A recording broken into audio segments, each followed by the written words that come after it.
आज हम बात करेंगे अनडेड अनलक के एपिसोड नंबर 16 की। एपिसोड की शुरुआत में हम देखते हैं कि प्रेजेंट डेट 30 नवंबर होती है। हमें बताया जाता है कि बिली अंधा होता है, इसीलिए वो अपने जूतों में व्हील लगा कर रखता है। ये व्हील चलने पर आवाजें करती हैं, जिससे जब ये आवाज आसपास की चीजों से टकरा कर वापस आती है तो बिली को आसपास की चीजें महसूस हो जाती हैं। जब बिली तात्याना से मिला था उसके बाद वो इस व्हील को जूतों से निकाल देता है, क्योंकि तात्याना बिली की हेल्प करने लग जाती है। पर अब वो फिर से इन व्हील्स को जूतों में लगा लेता है। पिछले एपिसोड में हमने देखा था कि एंडी और फूको चिकारा को यूनियन में शामिल करने के लिए स्कूल जाते हैं। वहां पर उनकी मुलाकात अनरिपेयर से होती है। अनरिपेयर एंडी और फूको को एक आर्टिफैक्ट देता है, जिसे पकड़ते ही उन्हें फ्यूचर की एक झलक दिखाई देती है। इसके बाद अनरिपेयर फिर से एंडी और फूको को उसे ज्वाइन करने के लिए कहता है, पर एंडी उसे मना कर देता है। एपिसोड के लास्ट में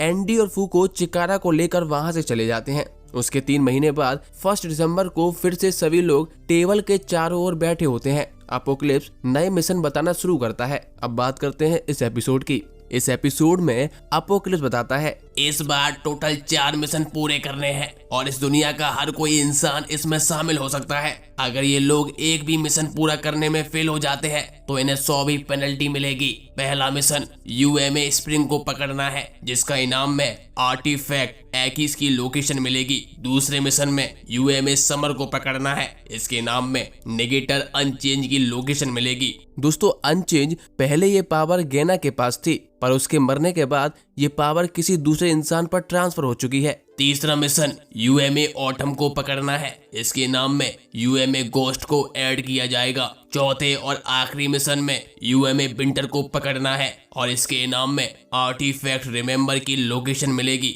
सारे मिशन पूरे करने की आखिरी तारीख 31 दिसंबर है। अगर ऐसा नहीं हुआ तो पेनल्टी के रूप में यूएमए रिवॉल्यूशन को ऐड किया जाएगा। इसका मतलब सभी मिशंस 1 महीने के अंदर कंप्लीट करने होंगे। आगे सभी लोग मिशंस के बारे में बात करने लगते हैं। इस मिशन में कोई भी शामिल हो सकता है, इसीलिए यूनियन के सभी मेंबर्स को दूसरे इंसानों से पहले मिशन को कंप्लीट करना होता है। बिली सभी से कहता है, अगर हम ये मिशन नहीं करते हैं तो हमें 100 पेनल्टी मिलेगी। इसका मतलब ये मिशन बिल्कुल भी आसान नहीं होने वाला। इसके अलावा अगर 101वीं पेनल्टी से पहले हम में से कोई भी मर जाता है तो 101वीं पेनल्टी का सामना करना नामुमकिन है। वैसे भी 4 में से 3 मिशंस में यूएमए को पकड़ना है या खत्म करना है, तो हम उन पर सीधा बॉम्ब ही गिरा देते हैं। ये सुनकर सभी लोग शॉक हो जाते हैं, क्योंकि अगर कहीं पर भी बॉम्ब गिरता है तो यूएमए के साथ बहुत सारे मासूम इंसान की जान भी जा सकती है। आगे बिली जूइस से कहता है, तुम कितनी नादान हो। तुम हमेशा चीजों को करने के लिए ऐसा तरीका ढूंढती हो जिससे दूसरों को नुकसान ना हो, पर तुम कितनी भी कोशिश कर लो, हम कभी भी गॉड को नहीं हरा सकते हैं। ऐसा बोलकर बिली सभी लोगों को शूट करने लग जाता है। हम देखते हैं कि सभी एक दूसरे को बचाने की कोशिश करते हैं। एंडी चिकारा और फूको को लेकर दूर चला जाता है। इसके बाद शेन और एंडी दोनों बिली को पकड़ लेते हैं। एंडी सोचता है, जब से अनसीन को अनरिपेयर ने पकड़ा है तब से ही मुझे बहुत ही अजीब महसूस हो रहा था। हमारे लोग जहाँ भी जा रहे हैं हमसे पहले अनरिपेयर के लोग वहाँ पहुँच जाते हैं। कहीं ऐसा तो नहीं है हमारे बीच कोई जासूस है। एंडी ये सब सोच ही रहा होता है। तभी हमें पता चलता है कि बिली की गोली इशीन के आर्मर के अंदर चली जाती है और वो जमीन पर पड़ा होता है। ये देखकर बिली हंसने लगता है और कहता है, चलो कम से कम मैंने अनब्रेकेबल को तो मार ही दिया। ये सुनकर टॉप बहुत ही ज्यादा गुस्से में आ जाता है और बिली के मुंह पर एक लात मारता है, जिससे उसकी मौत हो जाती है। ये देखकर तात्याना रोने लग जाती है। हम आगे देखते हैं कि बिली अपनी सीट से गायब हो जाता है और खुद को हील कर लेता है। इसके बाद बिली सभी से कहता है, हम भी नॉर्मल इंसानों के जैसे ही हैं। उसके बाद भी दुनिया को बचाने का बोझ केवल हमारे ऊपर है। फिर हम बाकी के इंसानों को मरने का दुख क्यों बनाएं? हमें केवल उन लोगों का सही जगह यूज करना है, वरना ये हमारे साथ बहुत बड़ी नाइंसाफी होगी। तभी राउंड टेबल के नीचे की जमीन फट जाती है और यूएमए बर्न के साथ अंडर के सभी मेंबर्स वहां पर आ जाते हैं। बिली कहता है, अब से राउंड टेबल हमारी है और केवल मैं ही गॉड को मारूंगा। इसके बाद अनरिपेयर एंडी और फूको को देखकर उन्हें हेलो कहता है। फूको अनरिपेयर और लातला को देखकर चौंक जाती है और लातला को अनरिपेयर की वाइफ कहकर बुलाती है, पर यह बात लातला को बिल्कुल भी अच्छी नहीं लगती, तो वो अनरिपेयर को चमाट मार देती है। आगे अंडर रिपेयर फूको से कहता है, तुम अब पहले से ज्यादा सुंदर लग रही हो, शायद तुम्हारा वेट कुछ कम हो गया है। इस पर फूको कहती है, हाँ बिल्कुल, मैं 2 महीने से लगातार ट्रेनिंग कर रही थी। पर बाद में अंडर रिपेयर कहता है, शायद मैं तुम्हें ढंग से देख नहीं पा रहा हूँ, इसीलिए मुझे ऐसा लग रहा है। ये सुनकर फूको चिढ़ जाती है। आगे तात्याना को भी विश्वास नहीं हो रहा होता है कि बिली ने उन्हें धोखा दे दिया है। तात्याना कहती है,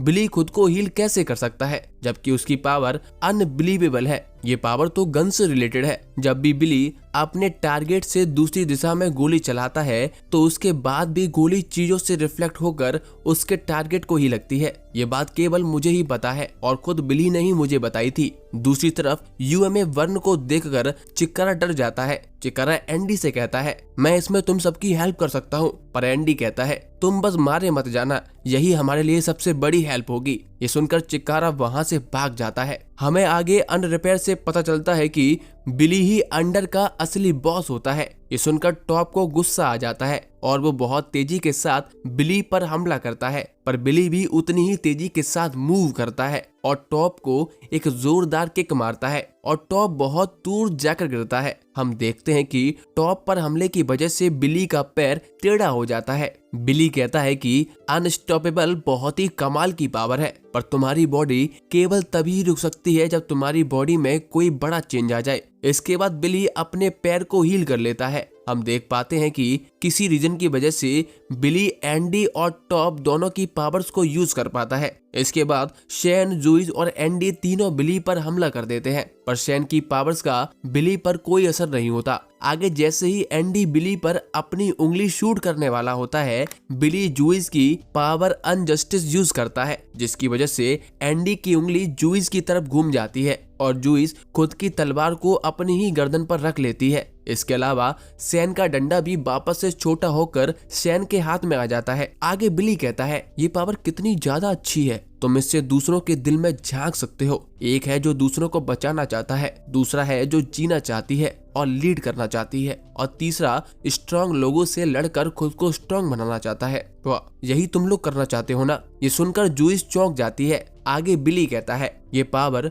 दूसरे लोगों के ऊपर काफी ज्यादा इफेक्टिव है, मैं इस पावर के साथ ये राउंड टेबल भी ले रहा हूँ। इसके बाद बिली यूएमए बर्न को सभी यूनियन मेंबर को यहाँ से हटाने का ऑर्डर दे देता है। यूएमए बर्न एंडी, शैन और जूइस को डाउन टेबल के ऊपर से हटा देता है। बिली तात्याना से कहता है, मुझे तुम्हारी पावर की जरूरत है, मैंने तुम्हारी जान बचाई थी, अब तुम्हें भी मेरी हेल्प करनी चाहिए। ये सुनकर तात्याना बिली के साथ हुई उसकी पहली मुलाकात को याद करने लगती है, पर साथ ही में उसे फूको के साथ हुई बात भी याद आ जाती है, जहाँ पर फूको तात्याना से कहती है, जब हम नॉर्मल हो जाएंगे तब हम अच्छे से हाथ मिलाएंगे। तात्याना ये सब सोच ही रही होती है, तभी फूको तात्याना को प्रोटेक्ट करते हुए बिली के ऊपर एक गोली चलाती है, पर बिली खुद को हील कर लेता है। फूको बिली से कहती है, जब तुम्हें खुद की कीमत नहीं पता होती है और तुम्हें आकर कोई बचा लेता है तो तुम उसकी हर एक बात मानने लग जाते हो, पर जब वही इंसान तुम्हें धोखा दे देता है तो उस इंसान का सब कुछ बिखर जाता है। हम देखते हैं कि तात्याना और फूको दोनों रो रहे होते हैं। जब बिली देखता है कि तात्याना की तरफ से कोई रिस्पॉन्स नहीं आया है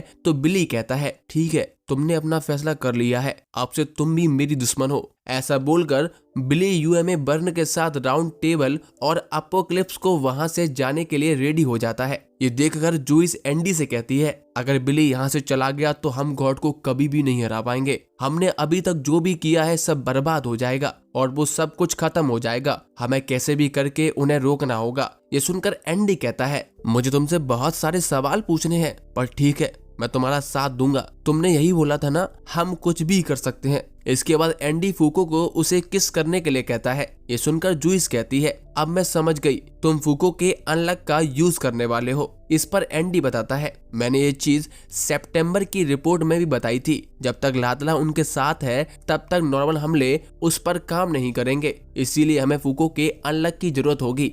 ये सुनकर जूइस एंडी को परमिशन दे देती है। आगे जूइस सभी यूनियन मेंबर से कहती है, बिली ने हमें धोखा दे दिया है और हमें कैसे भी करके राउंड टेबल को बचाना होगा। अगर हम यूएमए बर्न को पकड़ लेते हैं तो उसके बाद बिली राउंड टेबल को लेकर नहीं जा पाएगा। जूइस नीको से टॉप और इशिन को वहां से निकलने के लिए कहती है और सभी लैब मेंबर से बर्न को रोकने के लिए कहती है। ये सुनकर मीको काम पर लग जाती है। आगे जूइस कहती है हो सकता है कि बिली ने आर्टिफैक्ट भी चुरा लिए हो, इसीलिए जूइस फिल और सैन को आर्टिफैक्ट चेक करने के लिए कहती है और साथ ही में उन्हें कोई भी आर्टिफैक्ट यूज करने की परमिशन भी दे देती है। जब बिली जूइस की पावर यूज करता है तो उसकी वजह से जूइस की गर्दन पर चोट लग जाती है, जिससे लगातार खून बह रहा होता है। जूइस चिकारा को उसका खून रोकने के लिए कहती है और तात्याना को भी लड़ाई के लिए रेडी होने का आदेश दे देती है। तात्याना अभी भी बहुत ज्यादा उदास होती है। ये देखकर फूको तात्याना को हग करते हुए कहती है तुम चिंता मत करो, जरूर इसके पीछे कोई ना कोई रीजन जरूर होगा। बिली को तुमसे ज्यादा और कौन समझ सकता है, हम लोग बिली को जरूर बचा लेंगे। इसके बाद फूको और रैंडी बिली का पीछा करने लगते हैं और बाकी सभी लोग भी अपने अपने काम में लग जाते हैं और इसी के साथ ये एपिसोड खत्म हो जाता है। दोस्तों बताइए आपको ये एपिसोड कैसा लगा और आपको ये सीरीज कैसी लग रही है, कमेंट करके जरूर बताएं।